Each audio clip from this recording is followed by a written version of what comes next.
nobody in Chicago expected Chris Hemsworth's response. Under the early morning sun, as the city's iconic skyline glimmered with the promise of a fresh day, a chain of events began that would ripple through every neighborhood, from the bustling loop to the quieter outskirts. Commuters stirred from their apartments, townhomes, and hotels, hurrying to bus stops. College students, office employees, and early shift workers all converged on the streets, bound by the desire to save time, avoid parking fees, or simply get to where they needed to be without the hassle of traffic. There was a crisp clarity in the air.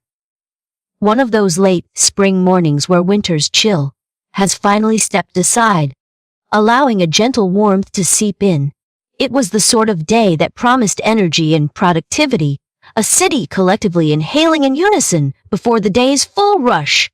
Few people knew that Chris Hemsworth had flown into Chicago for a series of community outreach projects. Rumor had it that he was researching a role involving social advocacy, something that required him to immerse himself in typical city life, far removed from Hollywood's bright lights. Though he had no official public appearances scheduled, the whispers around local media hinted he might be spotted at a few nonprofits or even riding public transportation to get a feel for daily urban challenges. The speculation fueled excitement among fans and curiosity among cynics. After all, why would a global star trade a private chauffeur service for the rumbling seats of a city bus? Yet, Chris had insisted on going off the beaten path. He yearned to see the raw reality of the transit system, the unpredictable schedules, the mechanical hiccups, and especially the everyday human stories unfolding inside those metal compartments on wheels. This morning, just past 7, Chris strolled along a modest street on Chicago's side. Wearing jeans, a simple jacket, and a baseball cap pulled low. Only a few early risers were out. One or two recognized him, performing double takes, but he offered only a friendly nod, a practiced half-smile that suggested approachability and caution. A gentle breeze ruffled the leaves of young trees lining the sidewalks as buses hissed and rumbled in the distance, crawling up to stops, pausing briefly, and continuing on their routes. The city was fully awakening by now. Traffic lights blinking from green to yellow to red, coffee shops opening their doors, pouring out the aroma of fresh brews, families shuffling out the door to send children to school, and pedestrians sensing their morning routines with the steady hum of engines on the main avenue. He hadn't planned on filming anything significant that day. He simply wanted to take a few rides, chat discreetly with passengers, and gather impressions. But as fate would have it, Chris was about to witness a moment of quiet cruelty, an abuse of authority that could have easily gone unnoticed had a celebrity with a deep sense of justice not been standing right there. The preceding moments were calm enough. Chris boarded the bus at a typical corner stop, greeted the driver politely with a smile, and found a seat near the front so he could gauge the interactions between drivers and passengers. He wanted to observe the delicate dance of courtesy that seemed to happen with each entry. Chicago's diverse tapestry was evident in the faces that came and went: an elderly woman with a crocheted shawl, a rowdy group of teenagers scuffling over seats, and middle-aged workers checking the time with anxious glances. Just a few blocks later, the bus came to a stop near an apartment complex. The doors slid open with their characteristic sigh. An elderly man with a walking frame stood on the sidewalk, inching his way toward the entrance. He wore a faded jacket, perhaps a leftover relic from decades ago, and a determined expression. His hair was thin, gray, and his posture stooped from a life that had likely seen challenges requiring more strength than most could imagine. But his eyes still held a spark. The bus driver, a large man wearing the standard-issue Chicago Transit Authority uniform, tapped his fingers impatiently on the steering wheel as the older gentleman took careful steps up to the door. The driver's voice, initially just a gruff murmur, started to intensify in volume and hostility. "Hurry up," the bus driver snapped, his frustration dripping from every syllable. "We're behind schedule already." His words struck Chris as sharp, especially given the man's obvious mobility challenges. If a bus can wait for large crowds of able-bodied people, why not a moment longer for someone who needed extra time? Chris watched the situation unfold, quietly pulling his phone from his jacket pocket. His heart pounded with an intuitive sense that something here was deeply off. While mild impatience from a driver could be chalked up to stress, the glare in the man's eyes signaled more. The older passenger tried to lift his walking frame onto the bus, but the contraption caught momentarily on the lip of the threshold. He paused, breathing heavily. A wave of restlessness seemed to ripple through the bus. Several passengers, already preoccupied with the hour, their jobs, errands, or daily responsibilities, rolled their eyes. One or two tapped at their phones, sighing dramatically, as if the older man's difficulty were a personal inconvenience. Chris felt a pang of empathy, imagining the level of courage it must take for that man to step out at all, let alone brave a bus full of strangers. Without warning, the driver thrust the bus in neutral and stood up from his seat. His presence was imposing, not just physically, but in the coarse set of his jaw. He barked, "You're holding everybody up! You can't keep messing with my schedule like this!" Then, in a move that appeared borderline violent, he shoved the walking frame with his foot, trying to free it from the threshold. The older man stumbled back, nearly losing his balance. His eyes widened in shock, and his mouth opened to protest, but no words came out immediately. The bus fell silent for a split second, a collective intake of breath, and then, out of an unexplainable tension, or perhaps group passivity, some of the other passengers muttered their own exasperations. Words like, "We're going to be late for work," and "I can't believe this is happening today," rippled in exhaled annoyance, as though the older man's need for a little extra assistance was too great a burden for them. Chris's phone recorded each second. He didn't want to believe what he was witnessing, but the truth stared back at him through his camera lens. The driver, exasperated and relentless, gestured for the old man to leave. "You're not getting on this bus," he declared, pointing a thick finger outside. "You should have called an accessible van or something." His words dripped with condescension. A hush fell on Chris, his breath caught in his throat. Part of him wanted to fling aside his phone and intervene, yet he also felt the compulsion to document the injustice. How many times had such moments gone unnoticed? His conscience pricked him, reminding him that this was precisely why he was here to witness, to reveal, and hopefully to help set something right. The older passenger's mouth trembled. He tried once more to reason with the driver. "I just need a little help, just a moment, please." His soft voice wavered with a lifetime of stoicism brushing up against sudden humiliation. But the driver shoved the man's walking frame again, as if it were an inanimate obstacle, not a supportive device essential to someone's mobility. In that moment, Chris snapped out of his stunned paralysis and stepped forward. The hush on the bus was tangible, almost suffocating. A young woman in a corner seat started to cry softly, perhaps from guilt or the helplessness of watching such cruelty. Another passenger stared fixedly at his phone, unwilling to engage. Others cleared his throat. Chris just looked away. "Hey!" he said, his tone firm yet cautious. The driver whipped around to see who dared speak out. Recognizing the accent and the face, his scowl deepened. Perhaps he realized in that instant who Chris was. A spark of confusion and anger flitted through his eyes. "You can't do that," Chris continued. "He's clearly just trying to get on. Let him on the bus." For a moment, no one breathed. Even the older passenger looked at Chris, surprise etched on his wrinkled face. It was as if a ripple of recognition passed through the bus. Someone in the back murmured, "That's Chris Hemsworth." Another hushed voice answered, "No way, yes, I think it is." But the driver didn't react with starstruck admiration. Instead, he sneered, glancing at Chris's phone, which was still pointed in his direction. I don't care who you are. You want me to risk my route time. My manager's been on my back about being late all month. You going to pay my bills if I get fired for tardiness?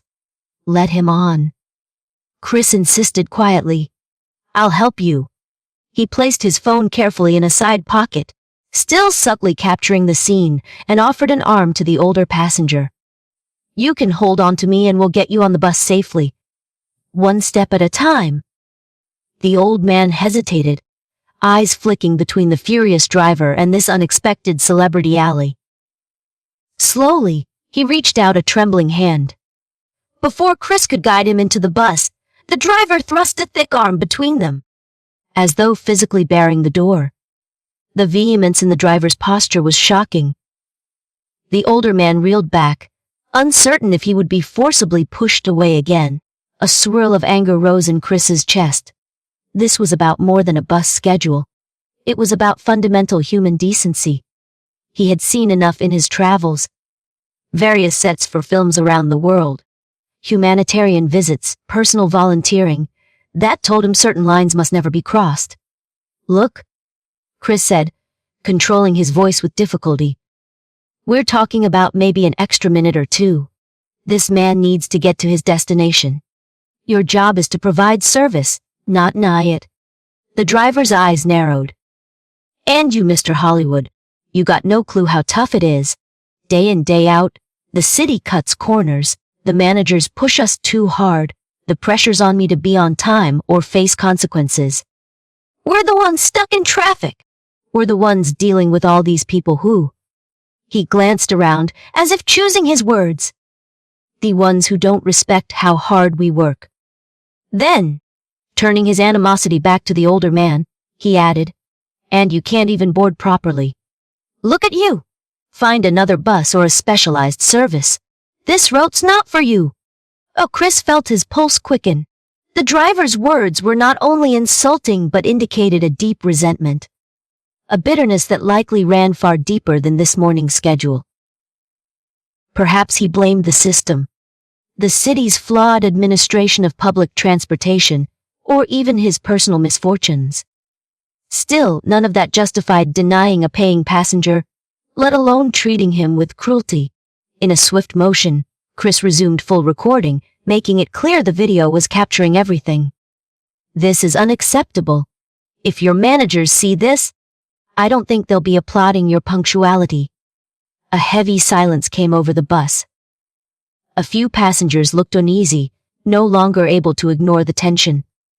One woman near the middle, who moments earlier had been complaining about being late for work, stood up and moved closer to the front. Let him on, she said softly, almost as if she were realizing how wrong the situation was. Another older passenger, similarly aged to the man outside, nodded in agreement. The driver snorted, then spat, fine. He moved aside, but his expression suggested it was not an act of compassion. Rather one of fear that he might face a bigger consequence if he continued obstructing them. Chris gently took the older gentleman's arm, guiding him up the steps, carefully lifting the walking frame to secure it onto the bus. A wave of relief coursed through Chris's body once the older man settled onto one of the reserved seats for passengers with disabilities. The bus driver slammed his foot on the gas pedal, lurching forward. Passengers toppled momentarily. The older man let out a startled gasp, clutching the seat in alarm. Chris, gripping a strap overhead, steeled himself, trying not to let rage get the better of him. Over the next few minutes, an uneasy tension prevailed. Passengers exchanged glances. The driver glowered in the mirror at Chris, who was now beside the older man, making sure he was okay. Thank you, the man whispered, voice trembling not just from the jolt but also from the shock of such hostility. I didn't think anyone would stand up for me. Usually folks just let it happen. But Chris felt his chest tighten with compassion and indignation. I'm sorry you had to go through that, he said quietly. If it's all right with you, I want to make sure this doesn't happen again. There are ways to let the city know what's going on. The older man nodded slightly, though a hint of fear flickered across his features. He wasn't sure if raising complaints would backfire on him. In many systems, complaining about abuse or negligence can result in more red tape or worse, personal repercussions. For the remaining stops until Chris reached his planned destination, a community center where he was set to meet a local organizer. He held on to the footage in his phone with a kind of reverence, as though guarding evidence of a wrongdoing that demanded exposure. And so, the spark was lit. What had started as an ordinary ride turned into a quest for accountability. When Chris finally exited the bus, ensuring the older man still had a stable seat, he felt a wave of relief. He had done the best he could in that moment. But the day was far from over. In fact, the story was just beginning. Stepping into the sunlight, Chris glanced back through the window. The driver's gaze was still locked on him in open hostility. As the doors closed and the bus rumbled away, Chris allowed his outraged adrenaline to settle. He would need a clear mind to figure out the next steps. Because this was not just about a single driver, it was about a deeper systemic issue. He could tell from the man's rant that Chicago's public transport had a web of problems. Overburdened schedules, managerial pressure, perhaps inadequate training or supervision. That brewed resentment in employees. The elderly passenger was just the latest victim in a chain of daily neglect. If that was the case, how many people like him had been turned away for the sake of a few precious minutes of timeliness? The thought haunted Chris as he walked toward the community center. Inside the modest building, he was greeted by Alicia, a warm-faced organizer who offered coffee from a battered thermos. She'd been told someone from a philanthropic group was coming to see their youth programs, though she clearly didn't anticipate Chris Hemsworth. Her eyes lit up in surprise, and she stumbled over a greeting but quickly recovered. After brief introductions, she led him through a hallway lined with children's artwork.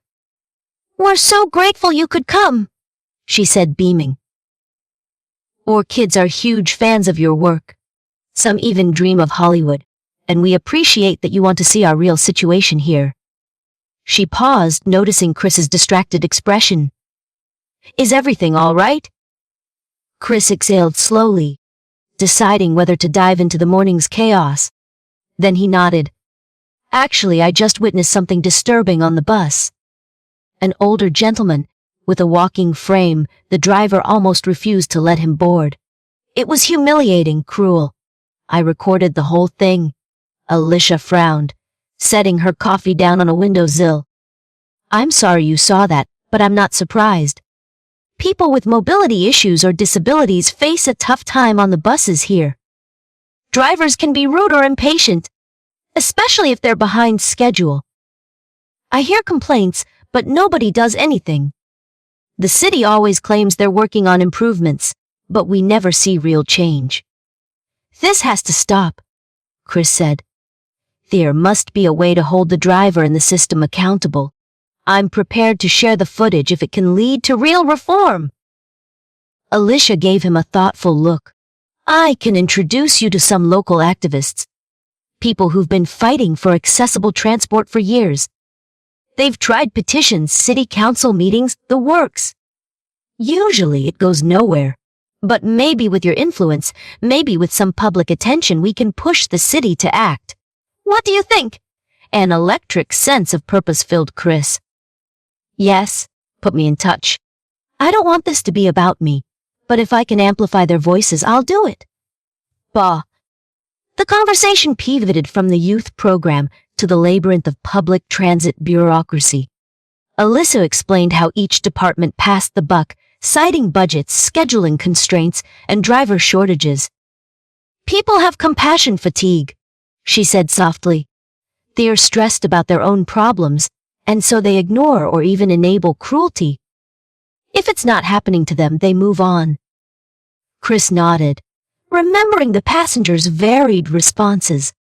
Many had seemed inconvenienced by the older man's struggle, more worried about arriving at work on time than how he was treated. "This is bigger than one driver," Chris acknowledged.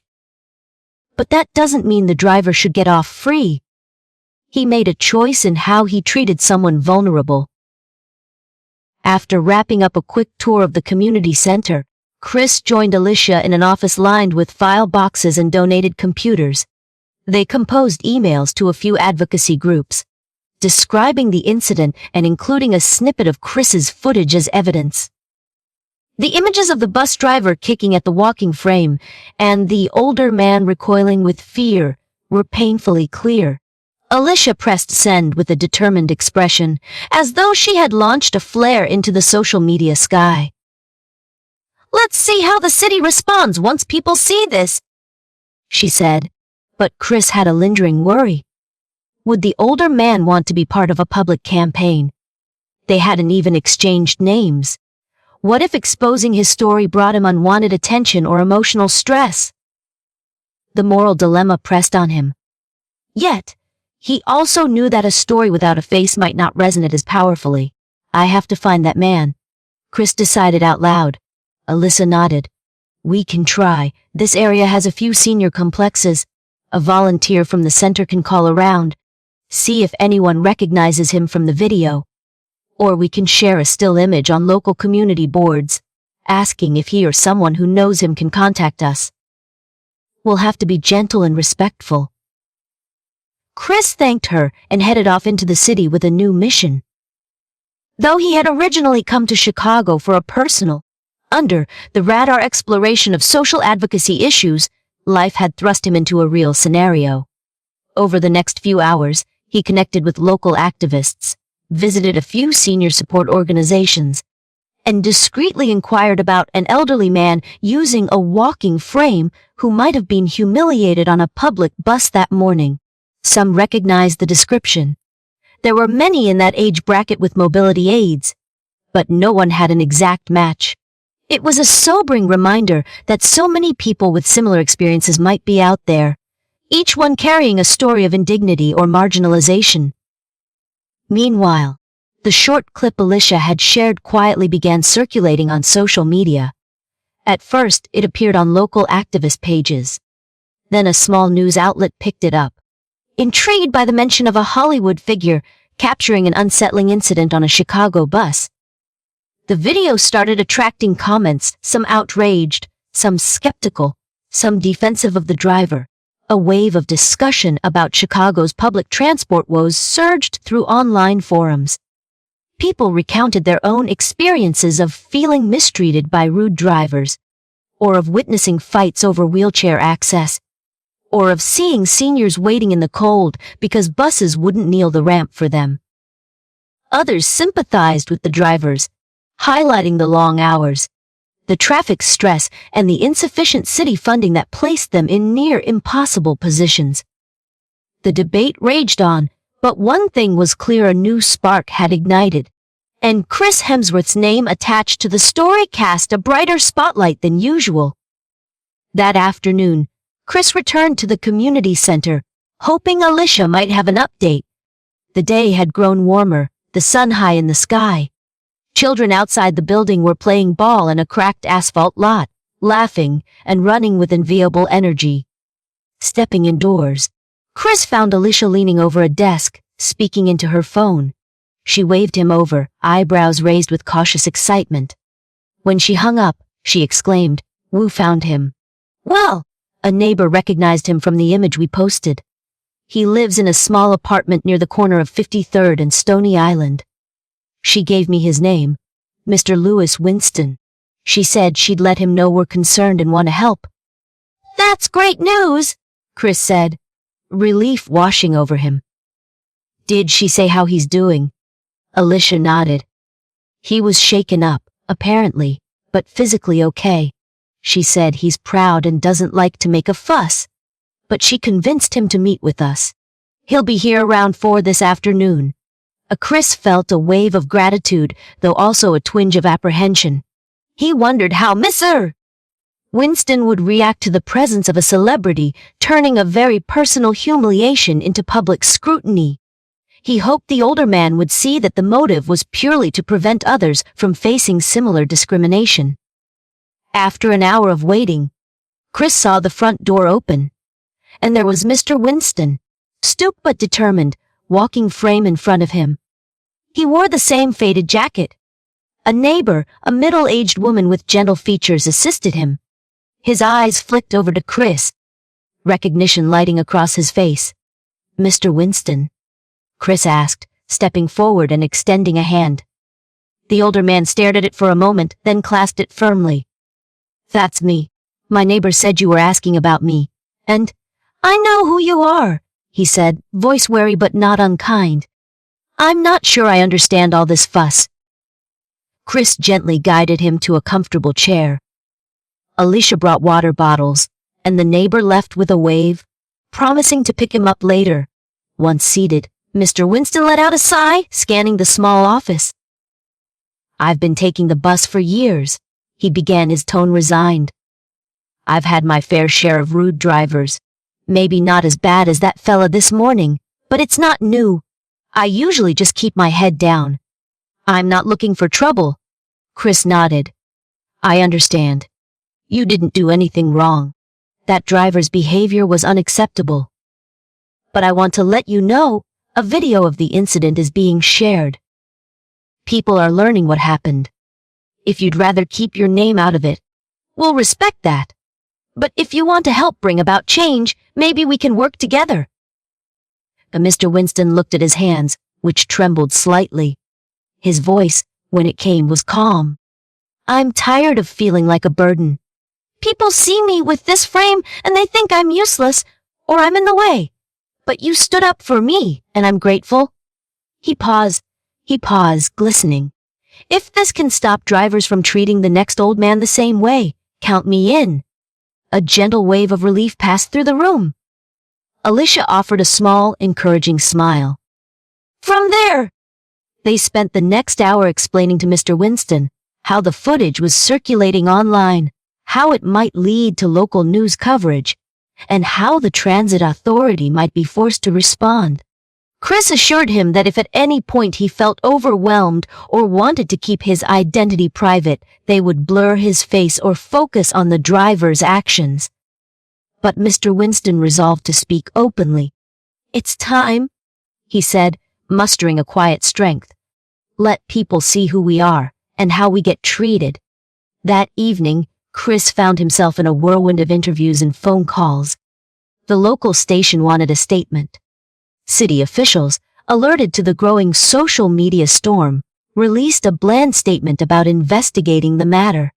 They stressed that such behavior didn't reflect their values. Yet, Chris had been around the block enough to sense a formulaic response. A polite deflection, perhaps meant dissipate the sudden wave of public outrage.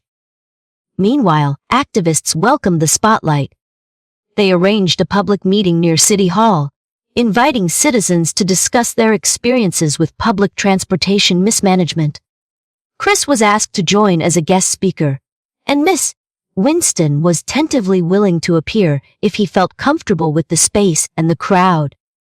By the next morning, the video had gone viral on social media platforms, aided by Chris's star power.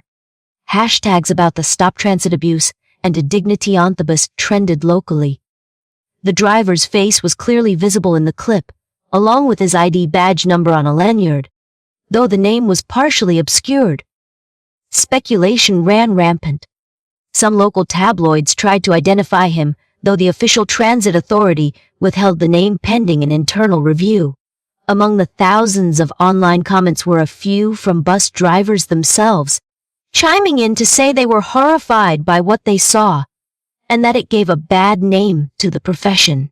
Others defended the driver, citing grueling schedules and ruthless managerial oversight that penalized delays. The conversation cut to the heart of deeper issues. How do we balance the demands on frontline workers with the moral imperative to treat passengers humanly? Chris sat in a small coffee shop near the community center, flipping through messages on his phone. Indeed, Chicago's bus drivers faced pressure. They must keep to timetables or be docked. Some were assaulted by unruly passengers. Their union often lobbied for better support, to no avail. So was the driver just a scapegoat for a dysfunctional system, or was he personally responsible for crossing a moral line? Maybe both. In the middle of these swirling thoughts, Alicia joined him, brandishing a local newspaper. The front page read, Dr. Chris Hemsworth exposes CTA driver's mistreatment of elderly passenger. City promises investigation. The sub-headline mentioned Mr. Winston's name, quoting him briefly on how the event left him feeling worth less than nothing. Tonight's public forum will be big, Alicia said quietly, tapping the newspaper. I've heard from a half-dozen groups who want to share their stories. Are you ready for all of this? Chris rubbed his temples, exhaustion creeping in from the emotional toll of the last 24 hours. I have to be, he replied. And Mr. Winston, he said he'll come. A friend will drive him, so he doesn't have to navigate the bus again. He wants to speak, but only for a few minutes. That's huge. Chris nodded, offering a small smile. He's braver than he thinks. By evening, the sun had dipped low, painting Chicago's skyline in pink and orange streaks. A modest crowd gathered outside a community hall near City Hall. An easy walk for the politically inclined. There were metal chairs arranged in rows, a makeshift podium with a microphone, and a handful of local journalists adjusting their cameras. Chris arrived early, wanting to greet each group. Representatives from the disability advocacy community greeted him warmly. Even a few bus drivers wearing union pins stood in the crowd, seeking accountability but also support for their own grievances. The tension was palpable, yet hope flickered. When Mr. Winston arrived, leaning on his walking frame, the crowd parted in reverence. Although many recognized Chris Hemsworth, they clapped softly for Mr. Winston. It was he who had endured the humiliation and sparked an overdue confrontation with reality. He settled in a chair near the front, nodding politely at people who gave him words of encouragement or thanks. Alicia welcomed everyone, set the tone for the evening, and then introduced Chris. Stepping up to the microphone, Chris surveyed the faces before him. He saw anger, sadness, and determination. He took a moment to remember that he was not just an actor here, but someone who, by sheer coincidence, had stepped onto a bus and encountered a moral reckoning. Clearing his throat, he began, Thank you all for coming. I'm here because, yesterday morning, I saw something I can't unsee. An older gentleman, Mr. Winston, was nearly forced off a bus because a driver decided his schedule was more important than human decency. I stepped in, but that's not enough. It's never been enough to act once and then walk away. Real change takes a community. People willing to stand up again and again. There was a ripple of applause, and Chris continued, I've learned a lot about Chicago's transit system in the last day. Many drivers are overworked, underpaid, and pressured to make impossible schedules. Many passengers, especially those with mobility challenges, have been mistreated, overlooked, or dismissed. This is a systemic issue. But that doesn't excuse the blatant cruelty we saw in that video. I'm here to support accountability. We can fight for better funding, better training, and better policies so drivers aren't crushed by impossible demands, and passengers aren't treated as inconveniences. He concluded with an invitation for all to share experiences and channel the collective frustration into actionable steps. Then, Alicia helped Miss Winston to the podium. Camera lights blinked, capturing each moment. The crowd hushed. He adjusted his walking frame, clearing his throat. In a steady voice that quivered only slightly at the start, he said, I'm not used to being the center of attention. But I guess I have something to say now. Yesterday morning, all I wanted was to get on a bus and go to my doctor's appointment. Instead, I was told I was a problem. A delay. I can't change the fact that I need a walking frame, but I can change whether or not I speak up. That's why I'm here, for all the folks like me who ride the bus and deserve the same respect as anybody else. Tears brimmed in more than a few eyes. The crowd responded with supportive cheers, applause, and an intangible sense of solidarity. For the next hour, individuals stepped forward with stories. An bus driver describing the intense fear of losing his job if he didn't hit each checkpoint on time. A wheelchair user who'd been left in the cold because the bus ramp was broken and the driver didn't want to bother with the manual ramp. A single mother who used the bus daily and had witnessed countless small acts of cruelty. The anger and sadness in these testimonies were balanced by a collective yearning for solutions. Some demanded the city council pass strict guidelines that protect passenger rights.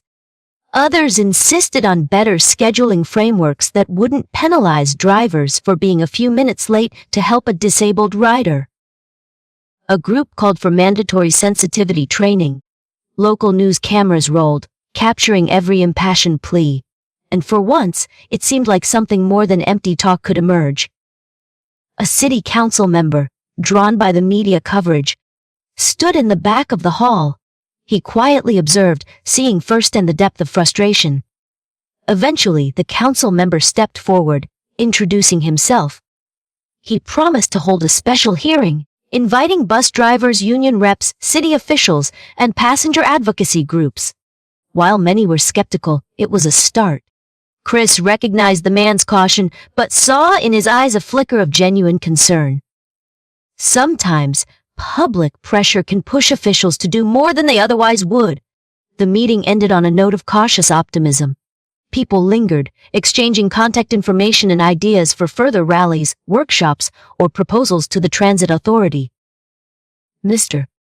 Winston found himself surrounded by well-wishers, some offering to help him with errands or rides in the future. Though he looked overwhelmed, there was a subtle satisfaction in his expression, a sense that he was no longer isolated in his struggles. Chris, for his part, stepped aside to allow Mr. Winston the spotlight, content to facilitate rather than dominate. Still, local reporters approached Chris for interviews, pressing for quotes on whether he'd stay in Chicago long enough to see the hearing through. He answered diplomatically, not committing to a timeline, but assuring them that he wouldn't abandon the cause. He also admitted he had other obligations eventually, but that he trusted local advocates to keep momentum alive. 2 days later, the city council held the special hearing. The bus driver in question was placed on administrative leave pending the investigation. He arrived at the hearing under union representation. News cameras captured him slinking through the corridor, head bent low. Outside the hearing room, a small group of supporters insisted he was a victim of sensationalism, and that the system made him do it. Inside, the hearing was tense. The transit authority's officials spoke guardedly about disciplinary actions and training. Yet, each time they tried to deflect, activists or even Chris politely but firmly reminded them of the core problem: policies that valued speed over compassion, budgets that starved the system of better training and support.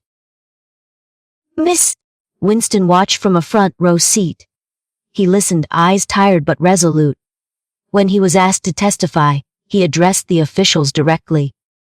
"I've ridden these buses for decades. I've seen good drivers. People who help me board, who lower the ramp, who ask if I'm comfortable. But I've also seen people who'd rather I wasn't there at all. I'm not the problem. My walking frame's not the problem.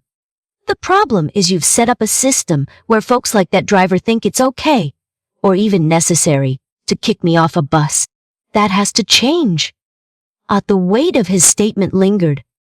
The hearing ended with a promise to form a working group that included passenger advocates, union reps, and city officials to overhaul scheduling policies, ramp up sensitivity training, and create a transparent mechanism for complaints.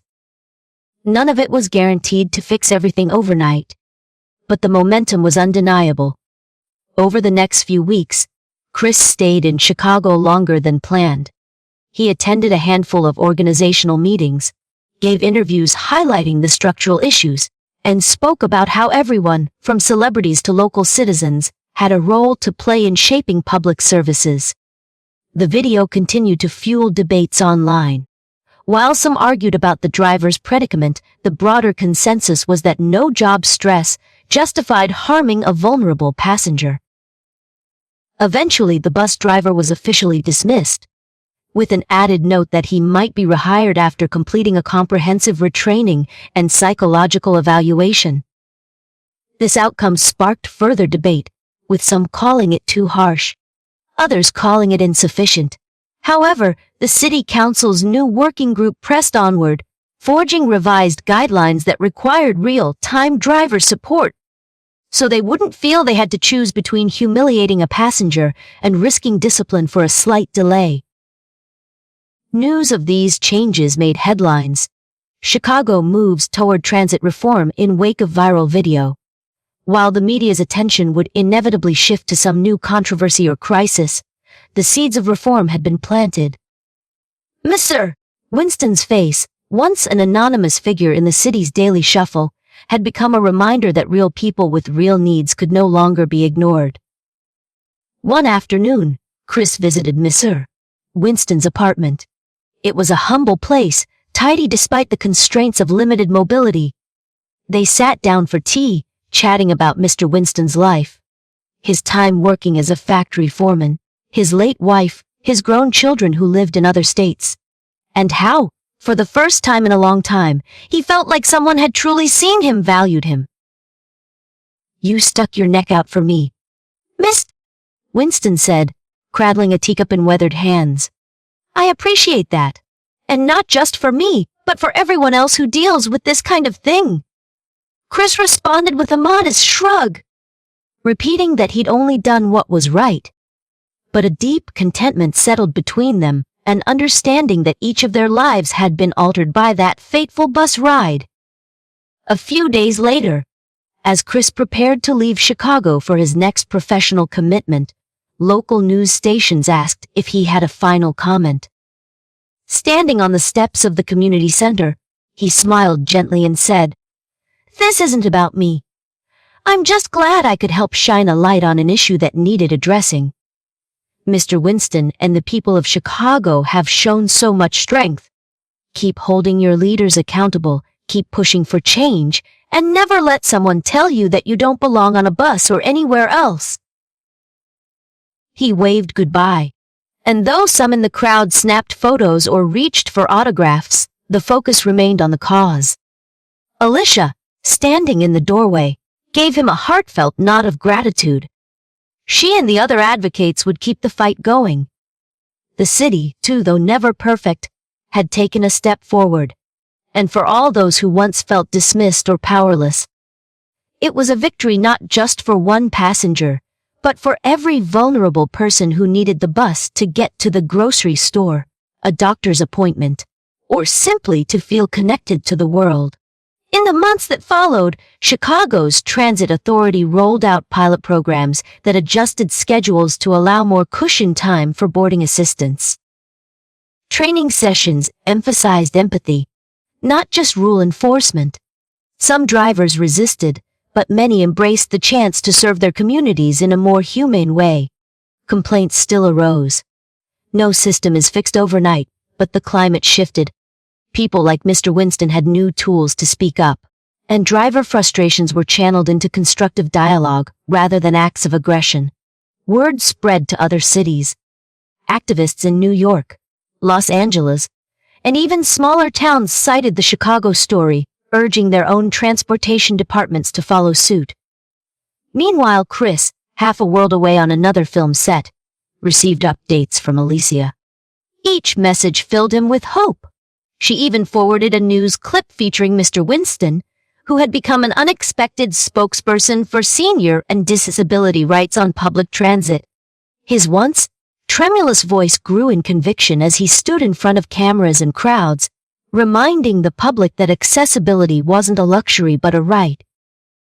In the quiet aftermath of all the headlines, a single truth remained. A few minutes of standing up for someone else could change the trajectory of an entire system. Chris often reflected on that morning when he stepped onto a bus merely to observe. He hadn't expected to intervene in an act of cruelty, hadn't expected to spark a citywide conversation on respect and inclusivity, but life had a way of placing people in exactly the situation they needed to see if they were willing to open their eyes. And so, on those same Chicago streets, bus engines continue to rumble day after day. Every once in a while, a driver now takes an extra moment, lowers a ramp more patiently, or greets an older passenger with a smile. Passengers glance at that once viral video, remembering what it looks like when someone refuses to help, and how one individual's courage can create a wave of transformation. A wave that began with a single act of humanity in a metal bus on an ordinary morning. Have you ever witnessed a moment when you just knew you had to speak up? Or a time when you were the one needing help, uncertain if anyone would come to your defense? Let the story remind us that compassion doesn't always come with fanfare. It often emerges in the everyday chaos, where the line between right and wrong can blur if we're not vigilant. If we open our eyes, if we choose to act rather than remain silent, each of us can be part of a catalyst for change. Don't miss tomorrow's special story at 7 p.m. Subscribe today and join our community as we continue sharing accounts of courage, transformation, and hope. Because the next spark of change might just be yours to ignite.